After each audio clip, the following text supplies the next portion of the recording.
Pound the Walk podcast, baby, featuring. I don't think you can hear me, guys. It's me. Oh, I thought we had You some guys all guest. My dog right now is freaked out. Disregard the dirty clothes. Bro, you gotta He's just, put that shit in the hamper, bro. I'm doing laundry right now. It's fine. All right, whatever. Crazy. Week 9, y'all. Pound the Walk Pound it. podcast. Found it. Thanks for tuning in. Last week was fun for both of us again, luckily. And we had some comments again. I guess this is my duty this week to shout out some of the top comments. I'm going to give my favorite comment. I hate to bring it up. I wasn't going to do it, but it is true. The jerseys were definitely the difference. That's referring to the previous week where the Savannah Bananas got crushed by the Colts. But then he also followed up with that saying Colts O-line, and I don't think I've ever heard this nickname, John Boy Tay, because he means Jonathan Taylor, proving me otherwise. What a game by the Colts. Yeah, the Colts are on fire, and I know we've said it probably every episode, but I just want to really emphasize, isn't that crazy? Like, if you watch our episode 1, like, you were, like, acting depressed about the season coming up, and I understood why. A lot of us were. We don't even hear anything about Anthony Richardson anymore because you don't have to. Daniel Jones, not only is he manning the ship well, he's doing better. He's better than, like, the the Jared Goffs or like the Tua when they were good, like the plug and play quarterback. No, Daniel Jones is making the right balls, throwing the balls up in there. They're always coming down with them. The offense is crazy. Defense is flying around. Shout out the Colts. Colts are playing much better than anyone expected. I think there was an interview after one of the games where they were interviewing Indiana Jones, and they were like, "Yeah, I guess we didn't know what to think or whatever about y'all." And and he's like, "Yeah, I guess y'all didn't know much at all, huh?" And I was like, "Yeah, yeah." And that was a sick answer.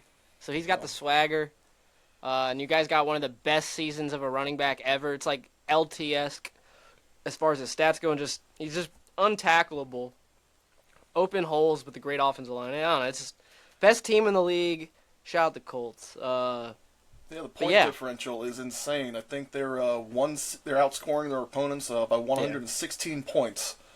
The next closest is the Chiefs at like 83. So it's I saw that stat, and then I pulled up the Chargers games and I started doing the math myself. And we're like +3 or something. I think you guys are like 15. Like you're getting by.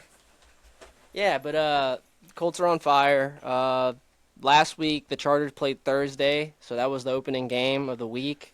Yeah, we looked really fucking good. Let's get into it then. Yeah, we looked good. I guess also I haven't really reflected on right or wrong picks. I'm up 4, though. Right? Or you being the tiebreaker. Well, that made it 4? Something like that. I made it 4. 4-3, I don't know. I made it 4, okay. So I'm not counting the actual overall 15 to like 19. I'm just counting how many you're ahead. So. Damn it. Yeah. You got me. Yeah, I'm slowly extracting those knuckles, man. But it was a fun week. Yeah. It was a fun week. Couple unforeseen ones. But we did get the Minnesota at Chargers pick correct. Absolutely. And what a game. And that game was awesome for the Chargers, that is. I was really thoroughly happy. I guess to start things off, too, we get the ball. I think we forced a 3-and-out or something like that. Then we get the ball, and then Justin Herbert, it was a second down. Pick 6, Isaiah Rodgers, who's been making crazy plays, and then the ball hit the ground. It was a really, really close one to the point where I almost kind of accepted that they might not turn it over or turn the call over. But they did. And then from there, it was just smooth sailing. Justin Herbert still playing amazing. Joe Alt was back, and just one all-pro tackle on that offensive line makes that entire line as a unit that much better. That was the biggest thing. Kamani Vidal, great game. Had a great game, yeah. I guess I'll bring up, I did say Nyheim Hines touchdown. Jarrett Patterson kind of took over, and on top of that, Nyheim Hines just got cut, and I think taken off the practice squad too. Jarrett Patterson is the guy now, so for the backup. Called for his tutty on the parlay, and he got -2 yards all game. It's all good. But anyways, to continue about the game, Our defense is flying around. Got some unfortunate injuries. Derwin James is a little banged up. I think it's an ankle. Our number one corner, Tariq, still is going to be out for a few weeks. But we got depth. We got next man up mentality. I'm excited to see Nico Reed. He balled in the preseason. No one knows him. He might make a name for himself this next week. Play the Titans. But yeah, it was just a great game. Carson Wentz was like, it was like a dog. Like seeing a dog, you're like, oh, you got to put him down. Like, his shoulder was falling off the bone. But then the backup quarterback was like Luigi from Super Mario Brothers. I don't even. Yeah, fucking Max. Yeah, I don't know who the fuck he was. But yeah, it was a great game, all phases, and we just carried a lead and just kept the lead, distanced ourselves, and it was just a dominant game against a good defense. Whether you guys like it or not, Minnesota's got a great defense, great coach defense, got some studs out there, good rush, good blitzing team, and we beat them. So Justin Herbert, man, 3 touchdowns, dog. Man. He got 3 tutties. Yep. But your receiving core, which was non-existent last year, is looking pretty decent. You had Ladd McConkey, 10 targets, 6 receptions, 88 yards. Your rookie, Orlando Gadsden, 5 targets, 5 catches, 77 yards. Keenan Allen had a couple. I think he had 5 for 44 yards, which put him over 11,000 career yards. Only QJ had 0. QJ had 0, absolutely. Yeah. But shout out Keenan Allen. Hey, I called it though. Keenan Allen and Ladd. Another thing to build off of what you just said, and if you think about it, the Colts especially, but a lot of the dominating teams right now, obviously it's the last few years it became like a very under center, running back centric team domination in the league. But all the great teams have like a bunch of role receivers. You know what I mean? Like Pittman got paid big bucks, but he's just one of the guys, and that's not a negative on him. And it's the same thing with us. Like Ladd, kind of people were like, "Oh, Ladd's underwhelming." It's like, no, dude, we got depth and rotations, rookies coming in like Trey Harris. So yeah, it's great to see just like a unit of a receiving core. The difference is crazy from last year. That's exactly what the Colts are doing, right? We don't have I don't know if we have a single player that has had over 100 yards this game or this season. That's because they're spreading the ball out. And, you know, there's not one focus on one guy. I mean, a lot of defenses have 1 or 2 lockdown corners, but do they have 5? Do they have 4? No. You know, right? So they struggle when you have a system that works like that, and that's what the Chargers are doing this year. That's what the Colts are doing this year. So it's really great to see that. And I think I was getting that earlier was Keenan Allen. He's up there with Antonio Gates for the only like 2 players in Chargers history over 11,000 receiving yards in their career. Yeah. So that's a super underrated. Huge stat there. Super underrated. Shout out. Yeah, he's like a season away from I don't know if it's receptions or something, but he's like up there in like the all-time stats for that too. He's only like, I think it's actually yards. I think he's like 800 yards away or something. So I don't know. I'd love to see him back. If it doesn't happen with us, I don't know if he'd even want to play anywhere else the way he talks about it. But I love Keenan Allen, man. And like you said, Gadsden is a big difference maker, just like Tyler Warren is for an additional player for the Colts. Just to have that tight end, and I'm just so grateful that Gadsden did. It was a Colts game that finally like solidified it. We're like, okay, we gotta feed this guy, dude. He gets open. He has great soft hands. Yeah. So thank God for Gadsden, dude. We haven't had a tight end. I guess you can say Hunter Henry, but man, since Gates, like you just name dropped. So shout out Gadsden, dude. He's a beast. There we go. Got the rookie going. Yeah. All right. Well, we're talking about the Colts. They did what they do all season long, aside from a game or two, right? I mean, they pound the walk and spread the ball. Jonathan Taylor. Literally. Jay Boyte. 153 yards. John Boy. Two rushing tutties, 1 receiving. There was that stat that I said never mind you on the text, but then some statistician came back. He's like, he was like, no, he's still the only player to score 3 touchdowns in 3 consecutive games against the same team. They just weren't the rushing one, so it's still a record. And the guy was like, you couldn't have told me that like 10 minutes ago. It doesn't matter, but yeah, it would have been. I guess the running. Yeah, it doesn't matter at all. But it was a touch pass too, which makes it a little bit closer. You're like, damn, all he had to do was hand that bitch off. All he had to do was just extend his arm a little bit, and that's it. But hey, I'll take tutties all day, whether it's pass, records, whatever, man. And like we were saying, the receivers don't have to do a lot, right? Pittman had 95 yards. Pierce had 69, Warren 53, Downs 40, JT had 20, and that ended with Indiana Jones with going 21 for 29 for 272 yards and 3 touchdowns and no picks. We're gonna win all game. All yeah, day. man. So Michael Pittman's touchdown was probably the best catch of the year so far, right? Or it's got to be up there. It was amazing. That was insane. On pass interference too. Yeah. Yeah, I don't know how you came down with that one. Also, shout out that Michael Pittman this year has already tied his career high in most touchdown receptions in a season, and we're just getting to week 9. So it shows you what happens when you have a quarterback that can spread the ball, like we said, and is competent. Not making silly mistakes. As much as I wanted to see AR pan out, this is kind of working out for the best. So I'll take it, man. Defense showed up again too. 4 sacks, another pick. Game started a little concerning just because they broke out that big 41-yard run on that 3rd down. And I was like, oh my God, are they going to run all over us today? And they were making some traction on the first couple drives, but then we quickly shut that down and kind of did what the Colts do, run the ball, control the clock, and get some points. Yeah, man.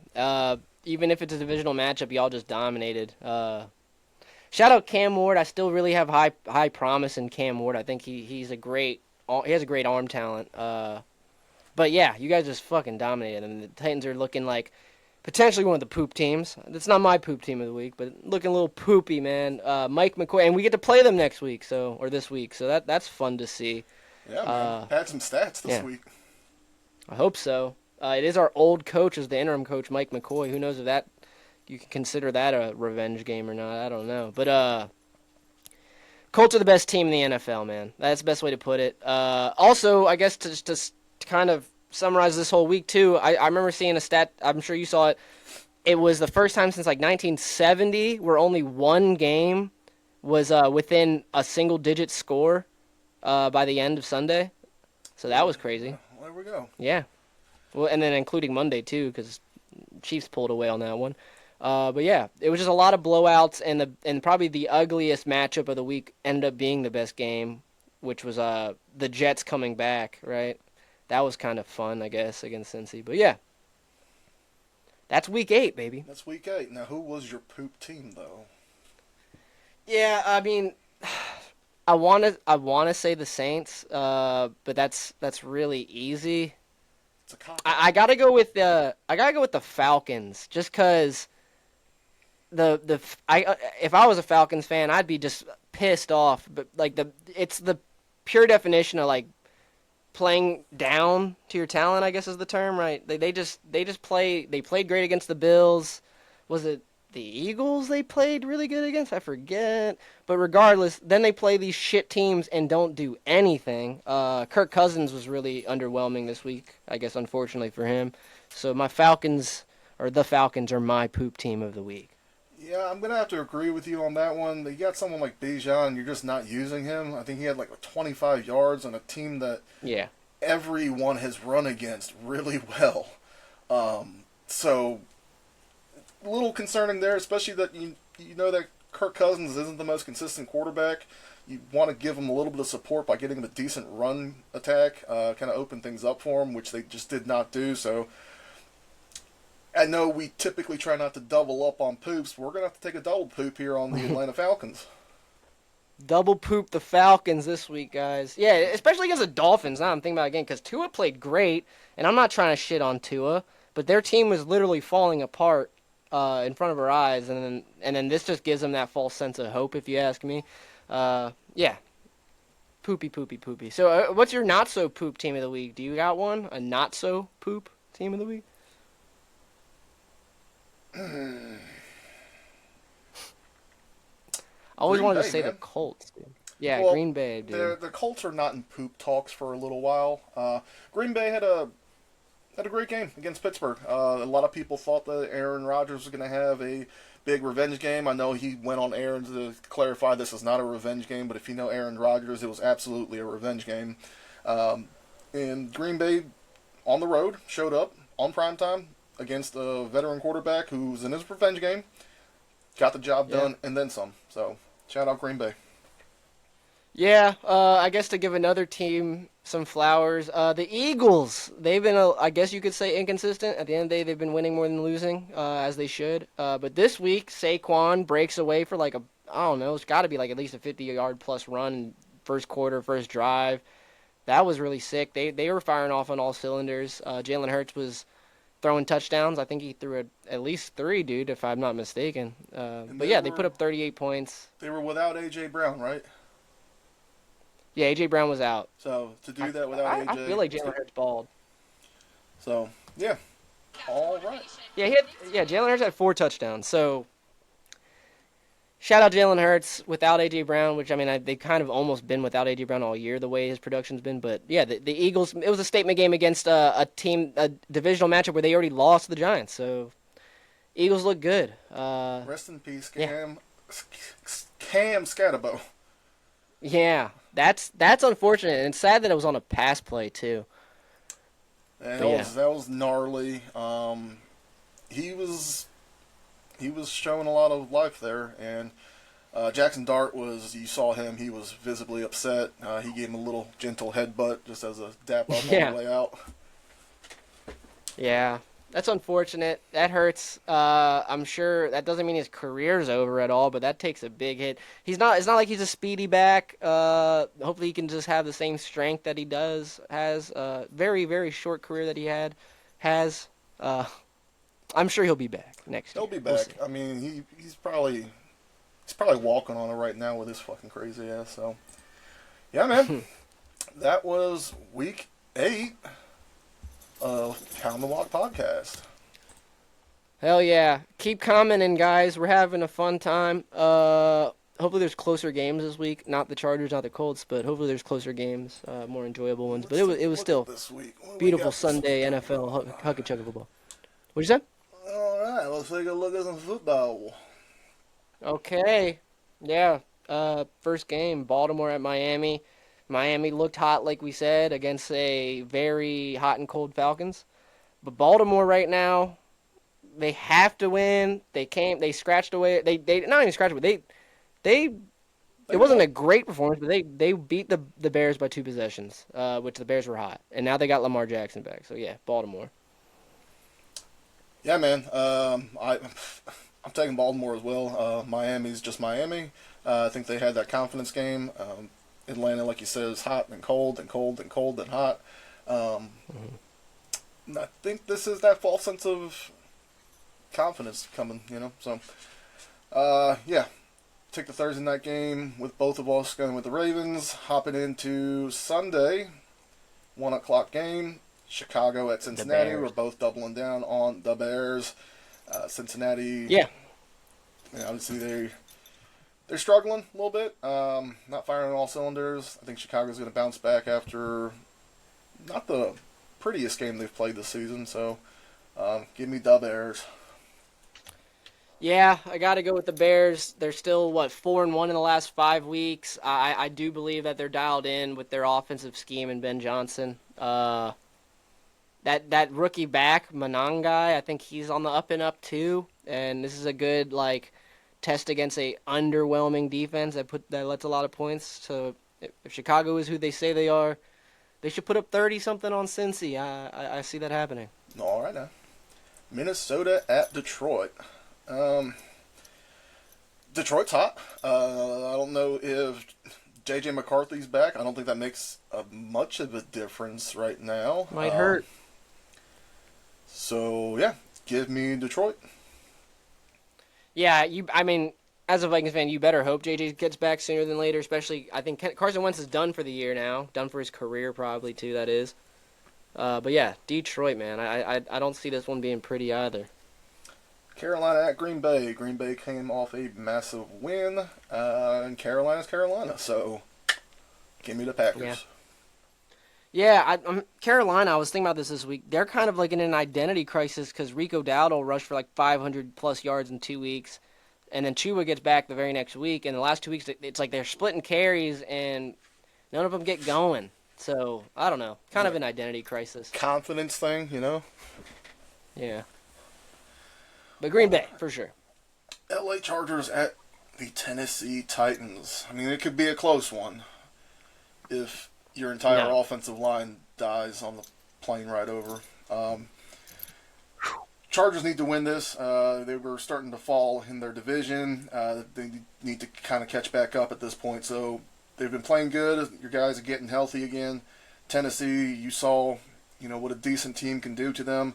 Y'all are a decent team, and I expect something similar to occur at 1 o'clock in Nashville. Yeah. Better not be a trap game. And like you said, it's sad that we're not top of the division because of some of those losses, but we're still undefeated in the division. It kills me to see Denver being talked about so much just because they're division leaders right now. They have been putting up points.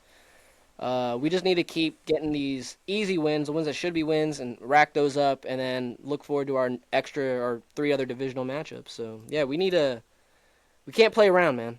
We should whoop them. Yeah, y'all need to start locking in at this part of the season. For sure. All right, Atlanta at New England. New England's arguably top 5 best teams in the league right now. Arguably. I know they're leading their division, and Atlanta just came off a really poopy game. So, yeah, give me the Patriots. Yeah, I can't go with Atlanta based off what we were just saying. It could happen. They've played good before. But New England, Drake May, he's still looking like a maybe top 5 quarterback this year. I don't know. But, yeah, I got to go with New England. Yeah, they're playing good. San Francisco at New York Giants. San Francisco's just been finding ways to win. New York, last week they were clawing back towards the Eagles, but I think with that Scatterbo loss, a little morale drop, Jackson Dart's just going to have to step it up, find other ways. It just sucks that they lost a good running back. Malik Neighbors goes down. It's just injury after injury. But either way, I digress. Give me the 49ers. Yeah, Niners have still been putting it together. They lost to the Texans. The Texans had the ball, I believe 26 plus minutes the whole first half, which is insanity. That's great coaching, great game clock management, some penalties that helped them. I don't see San Fran not getting the ball this week like that. And, Christian McCaffrey's still a game changer. If I'm a Giants fan, which we have some Giants fans who comment, Jesse, don't panic, man. You guys, what do you expect this year, man? Like you said, they've been banged up. Still a lot of promise. Just hopefully Scatterbo gets back sooner than later into early in the season next year. And Malik Neighbors as well. Jackson Dart, gotta believe in them. But yeah, they're not beating San Fran in my opinion. Agreed. Got the Colts at the Steelers. Yeah. Yeah, man. They've been speaking for themselves. It might be a closer game because Pittsburgh's a little bit better of a team than some of the teams we've played, but with how the defense is just ball hawking and the offense is just scoring at will, it's going to be a difficult task for the Steelers. I'm not saying it's not impossible, or I'm not saying it's impossible, but the Colts are just red hot right now. Best team in the league. Like I said, they're outscoring opponents by 116 points. So as long as that JT train keeps going and we keep spreading that ball around like we have been, it should be a very successful day. Give me blue. Yeah, I can't go against the Colts. Pittsburgh's defense is really good. Really good. Great pass rush. I can see Aaron Rodgers not, playing smart, not turning the ball over either. But I just see your guys' offense just continuously getting to scoring position and converting, and you guys stopping Pittsburgh's offense a handful of times. I just see that happening. So yeah. Just need to get ahead, couple possessions, and then it just gives that defense a little bit of comfort, a little less pressure to have to make every stop. So, moving on. This is probably our only disparity of the week. Denver at Houston.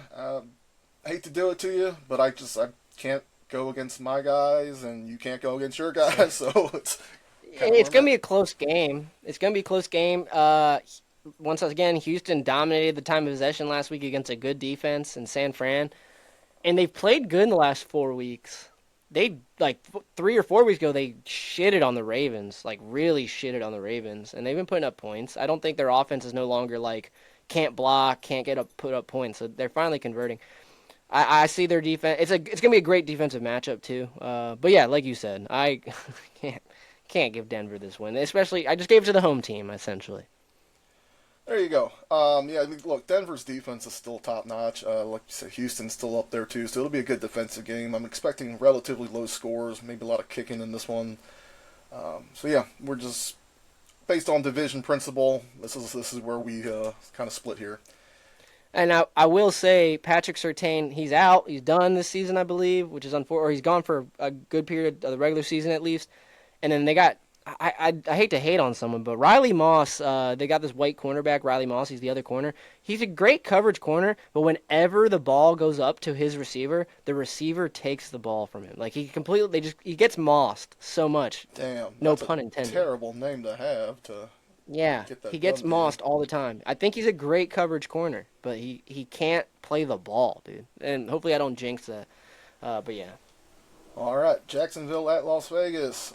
Jacksonville, again, they play better than what I guess I think they do, because in my mind, Jacksonville's just a terrible team, but they're all right, and Vegas is just terrible. Yeah. So, Yeah. Again, I just said I can't root for the other guys, but this is just dumb if I root for Vegas. At least the Denver Houston game could go either way. Bowers might be back. I don't think that's enough of a change. Yeah, you gotta go with Jacksonville. They're not the prettiest team, but they've looked good some weeks. They beat the Chiefs. So yeah. All right, Kansas City at Buffalo. You did that one on purpose. All right, I like it. Yeah, Buffalo. This will be a great game. Wish it was 8:00 actually, kind of. But yeah, I think Buffalo's not being talked about enough. They're not even in. I mean, the Chiefs aren't winning their division right now either. But Buffalo's below the Patriots, so I'm sure they're hungry. Both teams are hungry, but yeah, I'm not really making any sense. Shout out Buffalo. I got them beating the Chiefs. Yeah, man. I think Buffalo is still just a better team. I think what we saw last week, kind of what we expect out of Buffalo. They had a couple weeks before the bye where they a little rocky, but yeah, I mean they're starting to bounce back, and I think they're a better football team than Kansas City Chiefs, and it's at home. So give me the Bills. Seattle at Washington. Primetime Sunday Night Football in Landover, Maryland. Give me Seattle. Washington, we've been saying it for a couple weeks. Their defense has got some holes in it. Kansas City exploited those this past week. Seattle, they can open it up, man. JSN could have a field day on that defense. Yeah, Washington's going to be wearing their Redskins uniforms without the logo. That'll be fun to see out in prime time. But Jaden Daniels been banged up. I don't even know if he's playing. Mariota didn't look too terrible in the beginning of last week against the Chiefs. But that being said, Seattle's hot, man. I think they're off a bye. Did they play last week? I don't know, but yeah. I don't think so. They were. But yeah, Seattle's hot. I can't beat up Washington with underwhelming defense so far this year. You gotta go with Seattle. There we go. All right, the Monday night game, Arizona Cardinals at the Dallas Cowboys. We both got Dallas on this one. Yeah. I don't know if Kyler Murray's back, but I don't know if that makes enough of a difference. Dallas's offense is starting to heat up a little bit, man. Yeah, they I'm sure they're upset with last week and how that went against Denver. Great defense. Arizona's got pretty solid defense too, but like you said, they've been inconsistent, not healthy. I don't know if Kyler Murray's back. I do really like Kyler Murray. That being said, Dallas' defense is pretty bad still. I think they looked really bad against Denver. Banged up cornerbacks. Kenneth Murray, their middle linebacker, who used to be a Charger, is terrible. So can't cover. Yeah, other than that, though, I still think Dallas is going to put up enough points. What was your total? I put up 48. I just feel like Arizona's going to dud it out, but the Cowboys put like 20. I don't know why. I don't know why 56 felt right. I mean, yeah, if Arizona... Did you mute yourself? All right, more technical difficulties. And he's back. And he's almost back. It wouldn't be an episode of Pound the Walk podcast if Josh's computer equipment did not fail on him at some point. Hear me. So with that said, I think we can stop sharing. You need to get yourself a new laptop, man. Dude, it's the laptop. It's not the head cam or webcam. Now I can hear myself. It's fucking me up. Alright. My laptop's stupid, but I'm here. I can hear everything with your phone. Alright. He's here for your time. You got a parlay and that's it. Yeah, man. Yeah, give me Derrick Henry 100 yards. Oh, I had Derrick Henry anytime touchdown, so that's good. We're just going to double down on him getting the job done then. Yeah, 100%. That was my leg. I like it. I think he's going to dominate, even if Lamar will probably be back, but they're not going to want to rely on him running the ball, obviously, right? Against the Miami defense that has been, aside from last week, terrible at stopping the run, I think Derrick Henry's going to have a day. Lamar might have a good running game too, but I doubt they're going to want to run him too much coming off an injury. So yeah, give me Derrick Henry. I guess we're going to do for 100+ rushing yards and a tutty. Hell yeah. I just want to say, I know this fucks up editing a little bit, so my bad. I was just saying, though, in the thing, it would not be a Pound the Walk podcast episode if Josh didn't fuck it up somehow. Dude, I clicked mute because the dog barked, and then it just, everything's, like, I'm trying to, it says I'm not muted. Yeah, I couldn't hear you, so. Damn it. Alright, y'all. Well, in light of all this, that was... Did you have the phone up to your microphone at least a little? Yeah, I mean, you could hear me. I could hear myself. So it's right under the mic, so yeah, you're getting picked up. Oh, thank you, Pound the Walk fan base! What he said.